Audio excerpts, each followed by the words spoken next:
വിശ്വാസപ്പെരുമയും മതസൗഹാർദ്ദവും പങ്കുവച്ച് എരുമേലിയിൽ പേട്ടതുള്ളൽ നടന്നു. മഹിഷി നിഗ്രഹത്തിന്റെ ഓർമ്മ പുതുക്കി ആദ്യം അമ്പലപ്പുഴ സംഘവും ഉച്ചയ്ക്ക് ശേഷം ആലങ്ങാട് സംഘവും പേട്ടതുള്ളി. ഇതര സംസ്ഥാന തീർത്ഥാടകരടക്കം ആയിരങ്ങൾ ചടങ്ങുകളിൽ പങ്കെടുത്തു.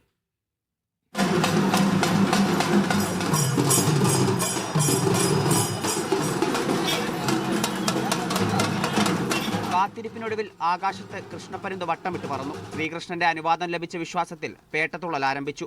സമൂഹ പെരിയോൻ എൻ ഗോപാലകൃഷ്ണപിള്ളയുടെ നേതൃത്വത്തിലുള്ള അമ്പലപ്പുഴ സംഘമായിരുന്നു ആദ്യം. നെറ്റിപ്പട്ടം കെട്ടിയ ഗജവീരന്മാരുടെ അകമ്പടിയിൽ സംഘം കൊച്ചമ്പലത്തിൽ നിന്നും പേട്ടതുള്ളി പുറത്തേക്കിറങ്ങി. തിടമ്പ് പൂജയും പേട്ടകെട്ട് ചടങ്ങും പൂർത്തിയാക്കിയ ശേഷമായിരുന്നു പേട്ടതുള്ളൽ. വാവർപള്ളിയിലെത്തിയ സംഘത്തെ മഹൽ ഭാരവാഹികൾ സ്വീകരിച്ചു. അയ്യപ്പന്റെ തിടമ്പേറ്റിയ ഗജവീരന്മാർ വാവര് പള്ളിക്ക് ചുറ്റും വലം വെച്ചു. പെരിയോൻ AK വിജയകുമാറിന്റെ നേതൃത്വത്തിലായിരുന്നു ആലങ്ങാട് സംഘത്തിന്റെ പേട്ടതുള്ളൽ. വാവരുസ്വാമി അമ്പലപ്പുഴ സംഘത്തിനൊപ്പം പോയി എന്ന വിശ്വാസത്തിൽ വാവര് പള്ളിക്ക് പുറത്തുനിന്ന് തൊഴുത് ആലങ്ങാട് സംഘം മടങ്ങി. മീഡിയ 1 കോട്ടയം.